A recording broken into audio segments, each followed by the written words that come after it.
कोकणातील प्रत्येक अपडेट जाणून घेण्यासाठी आजच माझे कोकणच्या सोशल मीडिया प्लॅटफॉर्मला लाईक, फॉलो आणि सबस्क्राईब। मंडणगड तालुक्यातील कुंबळे येथे मायनिंग कंपनीच्या डंपरमुळे झालेल्या अपघाताने स्थानिक नागरिकांमध्ये तीव्र नाराजी व्यक्त होत आहे। या घटनेत पुन्हा एकदा प्रशासनाकडून होणाऱ्या दुर्लक्षाचा मुद्दा समोर आला।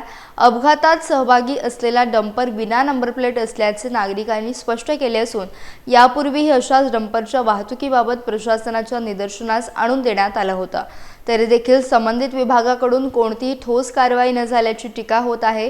ओव्हरलोड डंपर रात्री अपरात्री भरधाव वेगाने फेऱ्या मारतात, त्यामुळे अपघाताचा धोका कायम असल्याचं स्थानिकांचं म्हणणं आहे। नागरिकांनी तात्काळ तपास, नियमबाह्य वाहतूक रोखणे आणि दोषींवर कडक कारवाई करण्याची मागणी केली असून रस्ते सुरक्षा आणि सार्वजनिक जीविताचे संरक्षण हे प्रशासनाचे प्राधान्याने घ्यावे अशी अपेक्षा व्यक्त होती आहे।